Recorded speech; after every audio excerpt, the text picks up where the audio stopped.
On-market versus off-market fix and flip deals. What we're going to be covering is the pros and cons of both on-market and off-market properties. We're going to go through which type of property is the best for you, the methods used to acquire these on or off-market properties. In real estate, you're always going to have a problem, okay? Real estate, the best real estate investors are the best problem solvers. Whoever can solve the most problems wins the most when it comes to the game of real estate investing.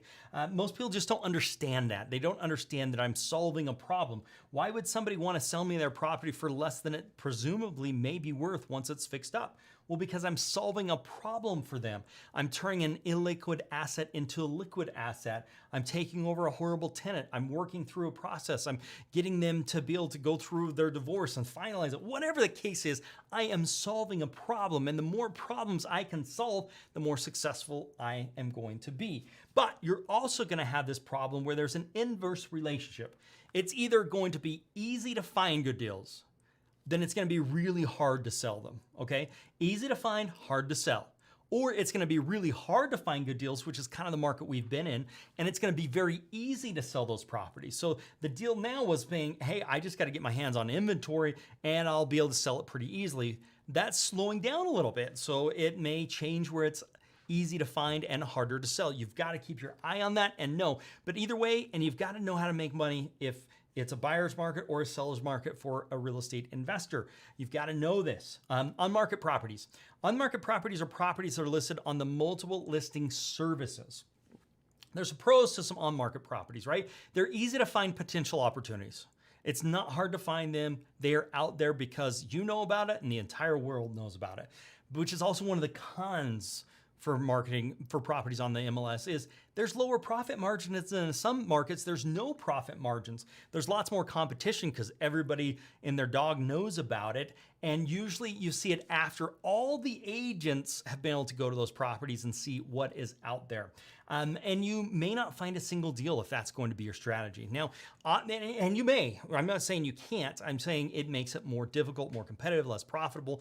It can work in some situations. I'm not saying it can't work, but it makes it significantly harder. Now, let's talk a little bit about off-market properties, okay? Off-market properties are properties that have motivation of some reason, and they've got some equity. Motivation is going to be a life circumstance that's changing, okay? So motivation like vacant properties or involuntary liens, bankruptcy, they own the property, but they live out of state. It's non-owner occupied, which means they're a landlord and maybe they're tired of being a landlord. Pre-foreclosure, they could be getting themselves behind on payments, or even a listing that's failed that was listed on the MLS and then it failed. Those are all things that could cause some type of motivation, a change of life situation. Now, equity is the difference between what is owed and what the property's worth. And that could be worth as is or after repaired. And you would add that repair cost into that to determine how much equity. So that's, if they owe more than the property's worth, there's no opportunity here, guys. You just can't make it work. So why not know that before you actually approach them, before you spend money, before you do mailers, before you go talk to them? Those are some things that you can do. And so you'll know ahead of time what that looks like so you don't spend your time and money chasing them that have no opportunity to sell to you, okay? Let's talk a little bit about the pros of off-market properties. Typically, if you're going after off-market properties, there is going to be higher profit margins. There's just going to be, okay? Because there is less competition. Some of the cons to the off-market properties is it requires direct marketing. If you want to find off-market properties, you're going to have to find people that are motivated and have equity, and you're going to have to somehow get in touch with them, whether that be texting them or calling them or stopping by there or sending them mailers. You are going to have to do some form of direct marketing. Have to approach the seller. You're going to have to talk to the seller, whereas if you're working with an agent on the MLS, they're going to talk to the seller for you, or your agent's going to talk to their agent who's going to talk to the seller. you're going to have to spend some money. There is some marketing investment, whether that's trying to pull lists or whether that's sending some mailers or whether that is doing something so you can skip trace them.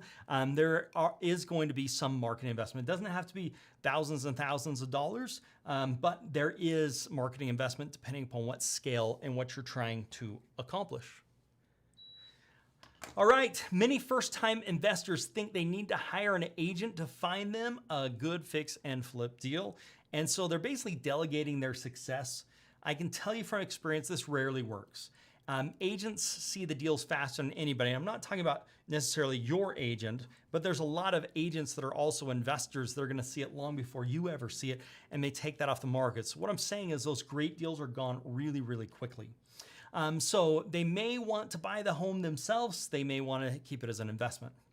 Finding on-market properties.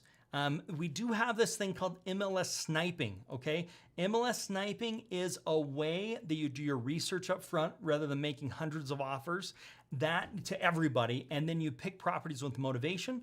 And so that's one of the things that you can do when it comes to MLS Sniper. And I actually have a whole video on this so that you can watch that. Non-occupied vacants, long days on market, pre-foreclosure divorce. There's a lot on this. But I have a whole live cast that I put together on MLS Sniper. Highly recommend you check that out. Okay, determine how much they actually owe on the property. You'll do a reverse amortization. Investors Edge actually does this for you. So now you know how much they owe, you know how much you can sell it for, and you know how much you can now pay for the property. So based on those repairs, then what you can do is then make an offer of one you know they could accept.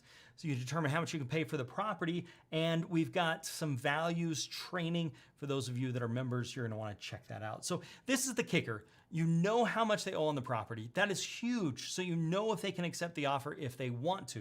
So let's talk about an example. Let's say the property's listed for $150,000 and your offer's $100,000, but they owe $130,000.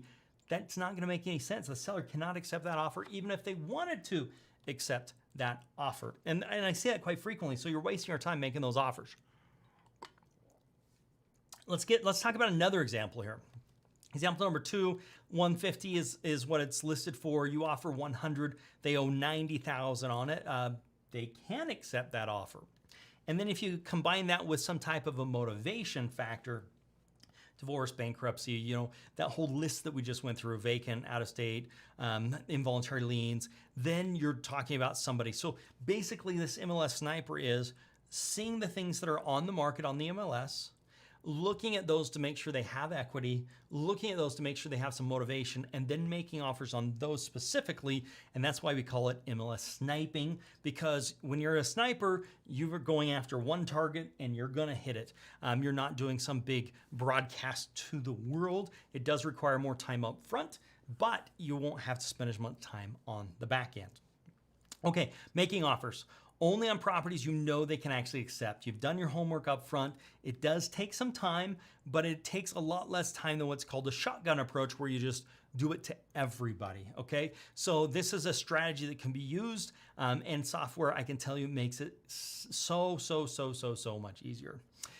So done without leaving your home. You can do all this research on your computer for the properties, what they owe. You don't need to do any of this stuff by seeing the property until you're gonna meet a seller or until you've got that property under contract. Now, you might have some pictures on the MLS, so you have an idea what that looks like. You don't even need to see the property. This is the MLS Sniper I was talking about. You can check it out, MLS Sniper on YouTube, on our DoHardMoney YouTube channel, and learn a lot more about this process with MLS Sniper. Now, let's talk a little bit about finding off-market properties. So these are properties that are not listed on the multiple listing services. You create a list the same with equity and with motivation, they just aren't listed in the MLS. You determine how you're going to market to this list, which is going to be either door knocking, actually going out there and pounding on the door, or if you do a skip trace, you can get email addresses and send them an email. You can also just pick up the phone and call them and say, hey, are you interested in selling your property? SMS or text message, you can send that out to them. You will need to do a skip trace to do that. If you're not familiar with skip trace, give us a call and we can walk you through how that works. Now, if you have very little time, you can work with an agent. Just know it's gonna take a lot more to be successful. What makes the right agent is the next thing I wanna talk about. These agents need to be willing to make 50 offers before you get a deal. If you're working with an agent that thinks, oh, I'm gonna make an offer, we're gonna go under contract, and I expect you to buy it, that's not it. They're gonna have to earn their money. They're gonna have to make a lot of offers, and it may only be 25, but you need somebody that's willing to work for it. They also need to be willing to make offers sight unseen. That can make some people really nervous, but that's why we have the inspections period, is so we can determine all those things and get out or renegotiate. You've got to find an agent that's actually going to work hard for you, like really work hard for you, and those can be difficult to find. If you have some time, my recommendation is do both. Work with an MLS agent that's going to try and do sniper on those properties for you. In addition to that, you could be working on off-market properties as well.